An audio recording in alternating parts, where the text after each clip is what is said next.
So I've identified 7 steps for really nailing down the art business basics. And these basics, they're really for every online business owner, not just artists. So if you're listening and you don't consider yourself an artist, don't think this doesn't apply to you. It's the Inspiration Place podcast with artist Miriam Schulman. Welcome to the Inspiration Place podcast, an art world insider podcast for artists by an artist, where each week we go behind the scenes to uncover the perspiration and inspiration behind the art. And now, your host, Miriam Schulman. Well, hey there, artpreneur. This is Miriam Schulman, your curator of inspiration, and welcome to the Inspiration Place. You're listening to episode number 273. And as always, I'm so grateful you're here. So today's episode is inspired by a lot of the questions I get asked that I never understood in the past what the confusion was until I started talking to artists during my one-on-one calls. So whenever I have a promotion for the artist incubator, I usually offer the first 10 people to sign up a free one-on-one call with me. And then anyone who doesn't get the free one-on-one call, they can, add that on, of course. So I've been talking to a lot of artists lately, either because they took advantage of the first 10 signups, or there are people who were getting it a la carte to talk to me.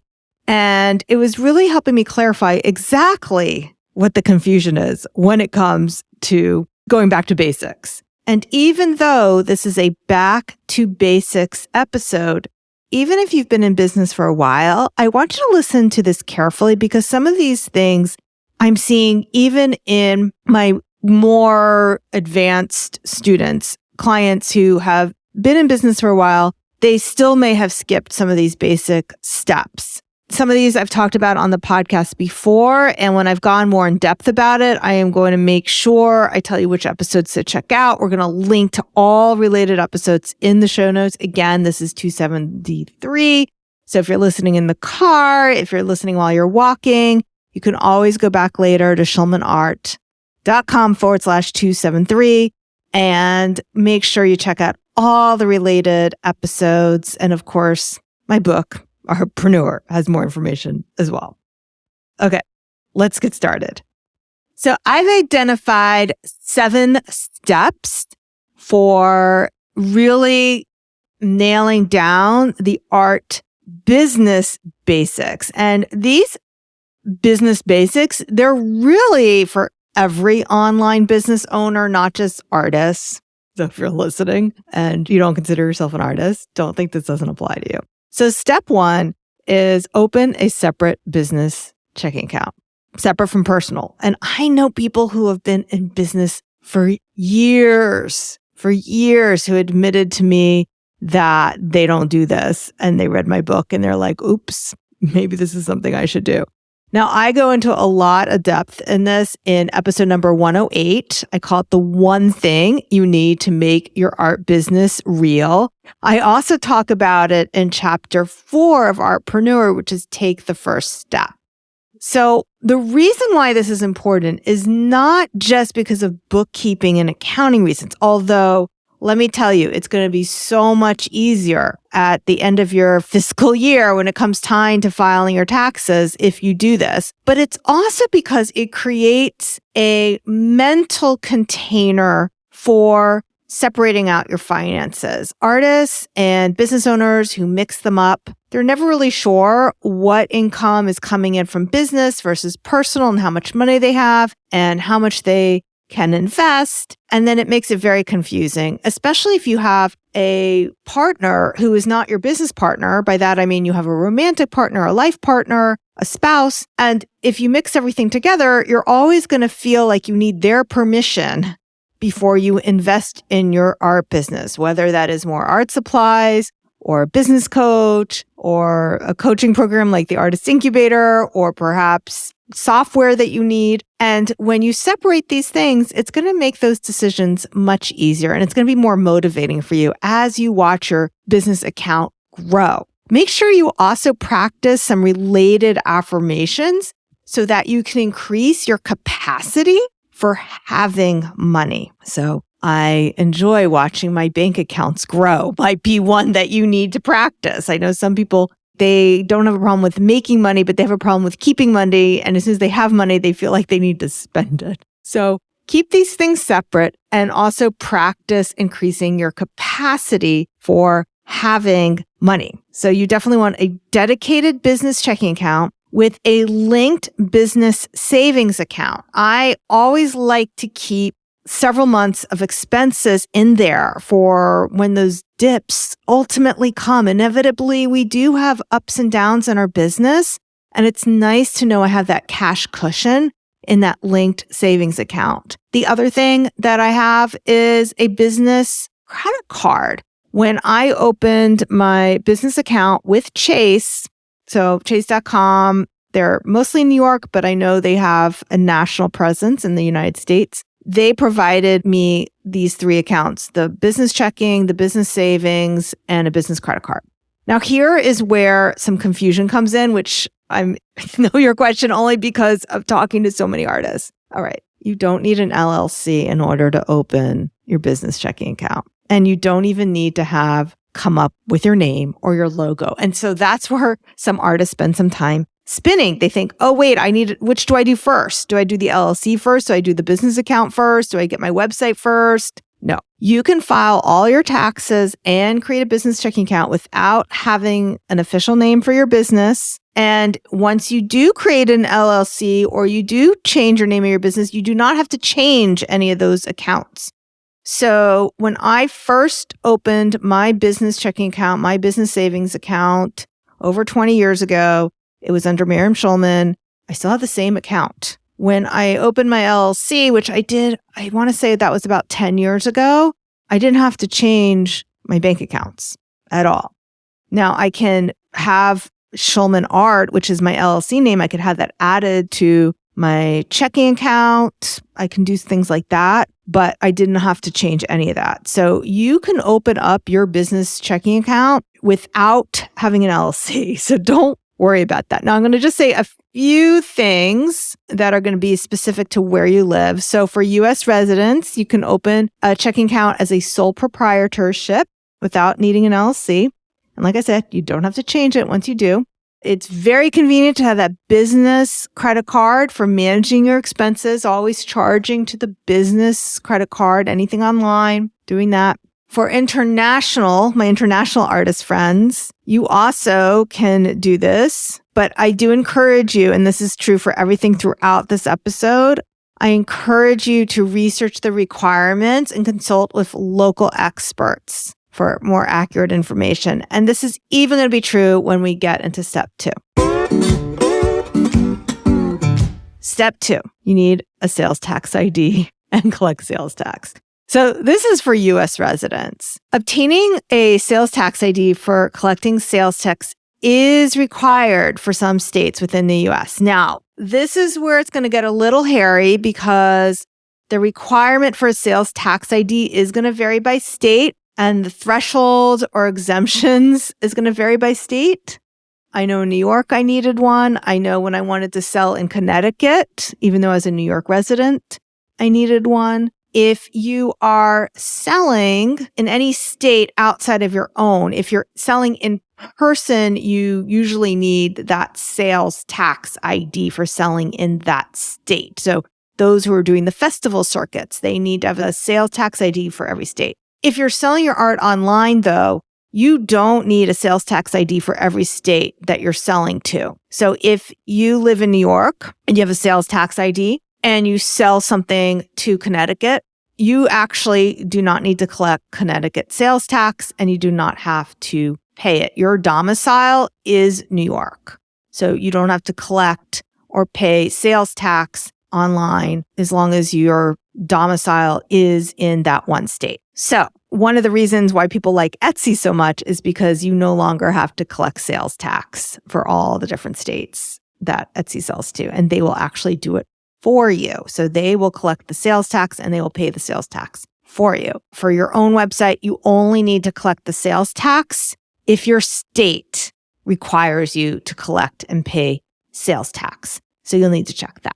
And again, different countries, I know you have totally different tax structures. I'm not going to speak on any of that. And for legally, for my big disclaimer for everything here is that please check with a tax professional.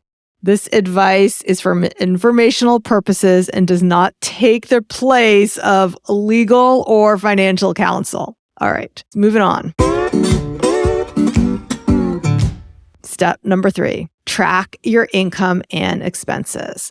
All right, so in addition to having your separate account set up, you don't want to use just the balances in your accounts to track your income and expenses.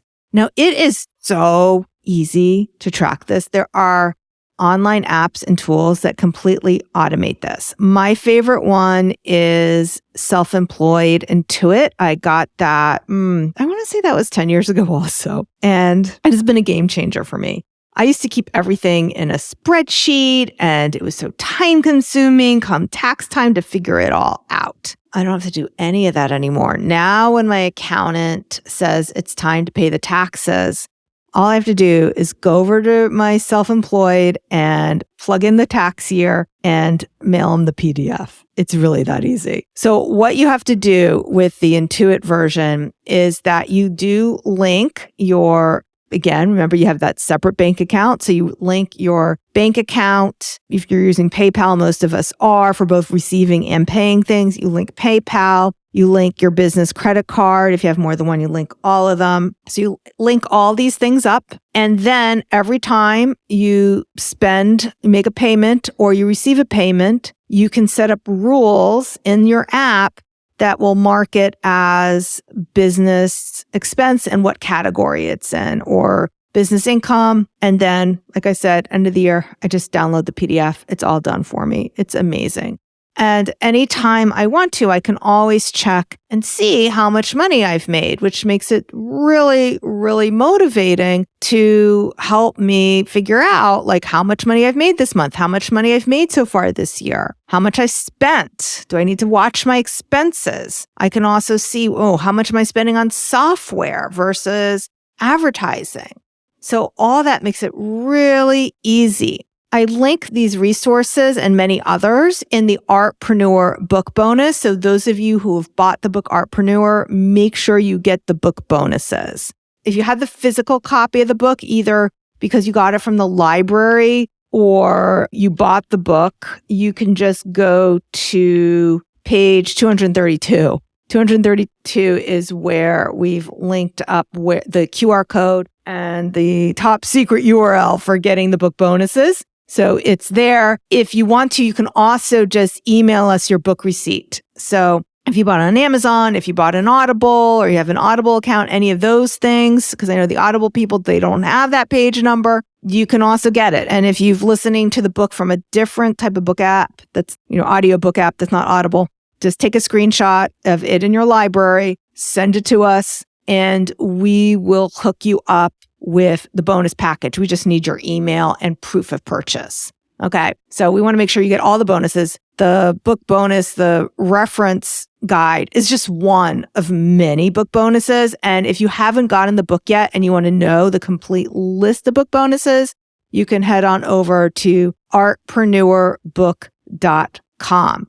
There is an art journal video series. There's this reference guide that we have, as well as 3 different panel guides on messaging and marketing, spirituality, and successful artist insights. You're going to absolutely love those bonuses. So make sure you check them out.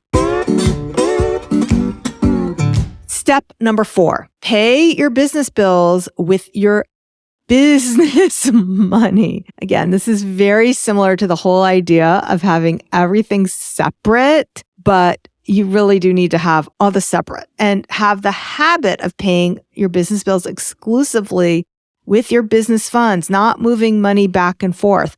I had an artist in my program once ask me, whenever I make money, whenever I sell a painting, how much should I pay myself from it?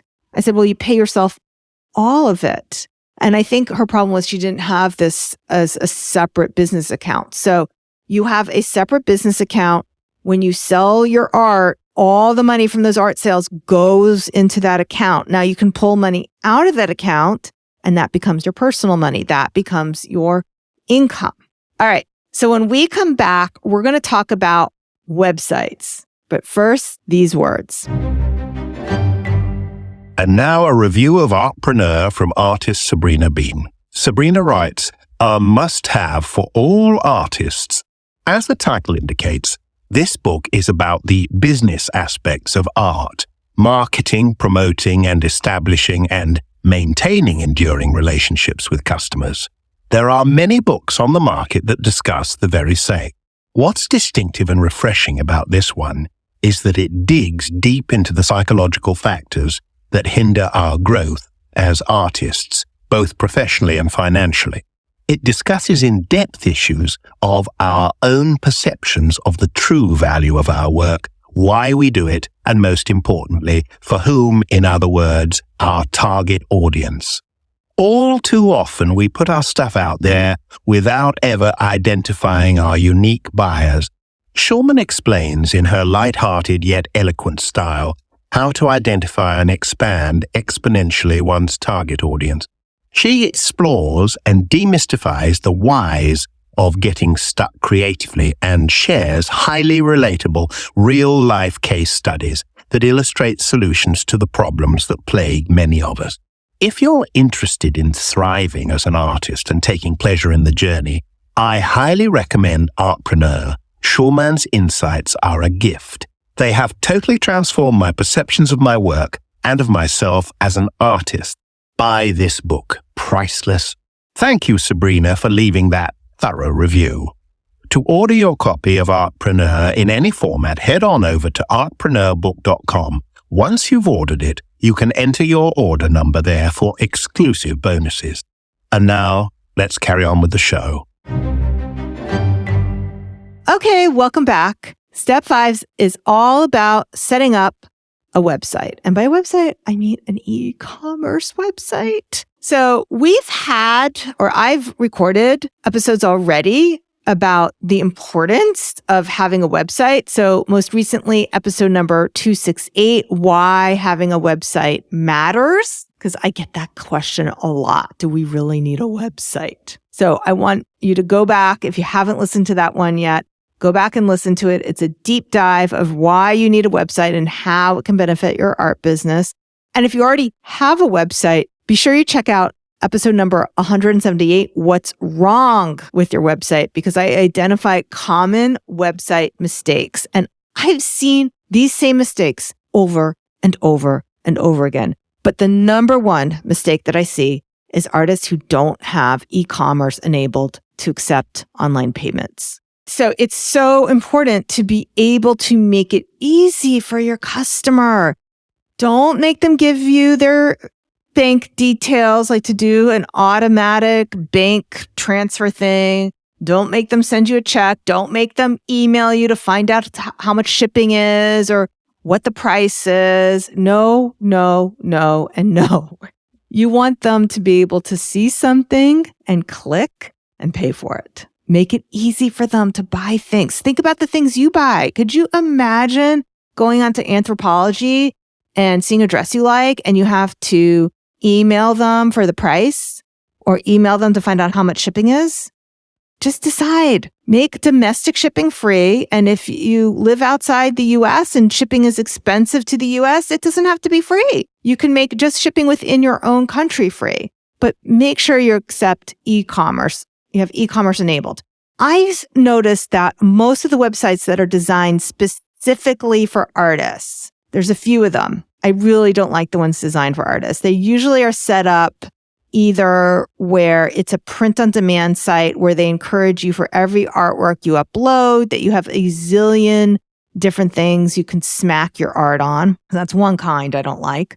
The other kind, it's set up like a gallery website where you have to inquire for prices and you have to click 5 times before you ever find out what the price is and how to buy it.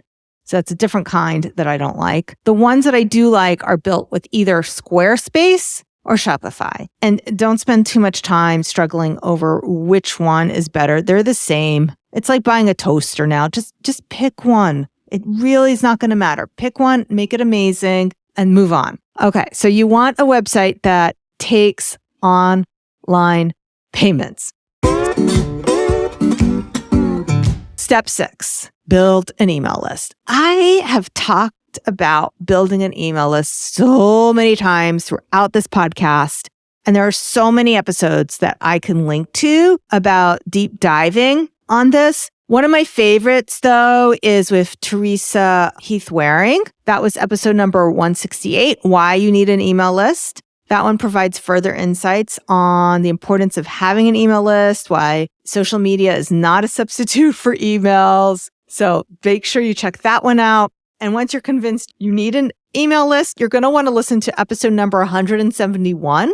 I rounded up the best advice from top copywriters. I'm talking Laura Belgray, Lacey Boggs, Tarzan Kay, Kimberly Houston, and Danielle Weil. So this is a great resource to learn about effective copywriting techniques for your emails. So you want to make sure you build your email list. That is important. And I'm just going to say one more time, you do not need to have a fancy name. You don't need to have an LLC. You really could build your email list before the website, but here's why I'm listing it in this order. When you create your website, you're going to get an email address from the website that's going to be something like this, yourname@yourdomainname.com. And to send emails from a place like MailChimp, it really needs to be coming from a domainname.com. You can't send it from Yahoo.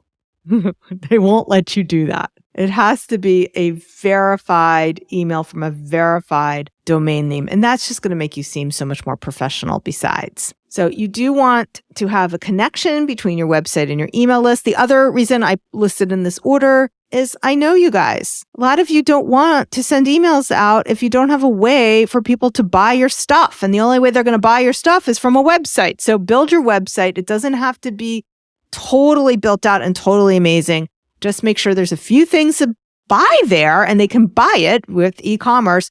And now when you send your emails, you can link to the website. On your website, there should be also a way for people to join your email list. All right. I have one more final piece of advice for you right after these words.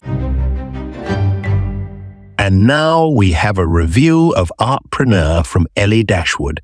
Ellie is a YouTuber and her channel is Ellie Dashwood. She also recorded a video blog entitled Journal with Me. We'll make sure to link to it in the show notes. Ellie writes, a perfect place to start for artists. Artpreneur is a perfect read for any artist who wants to go full-time. I'd heard most of it before, but that's just because I'm super familiar with business and marketing. It had a lot of business techniques taught in fundamental terms and tuned specifically to artists. The information was classic and a perfect primer for beginners. But more importantly, it addressed many limiting self-beliefs that are the actual blocks in business growth.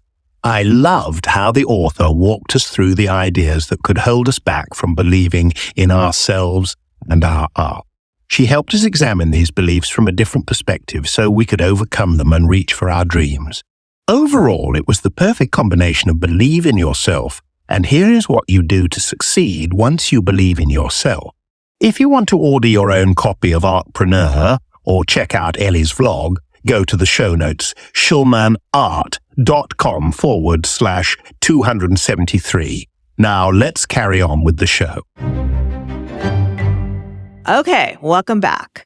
Step number 7, online payment options. So we've already kind of danced around this, but I just want to reiterate it one more time. So it is important to offer multiple payment options to customers. PayPal is the easiest. Stripe is also very easy. for accepting credit card payments. There are a lot of people who don't want to use PayPal, so you can't rely only on PayPal. There are some people who they may have a credit card, but if they're on their phone or on the computer, they may not have their credit card handy. I know there's been lots of times where I've bought something with PayPal, and if they didn't have the PayPal option, I wouldn't have bought because I was too lazy to go get the credit card from the next room.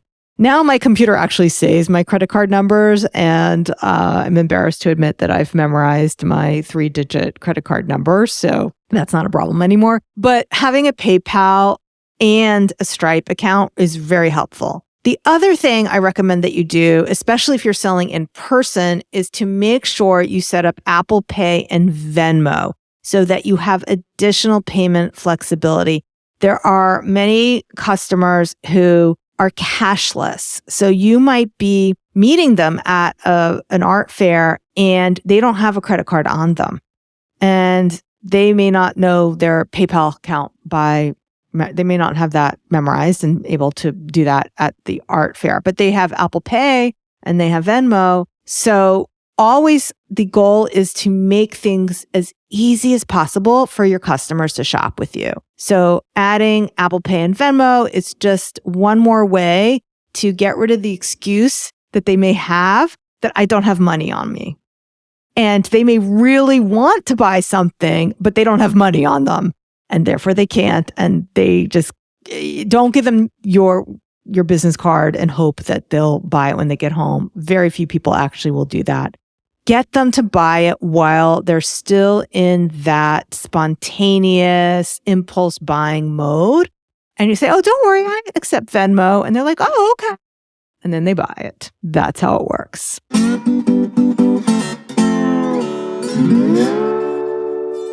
All right, my friends, let's sum up these 7 steps.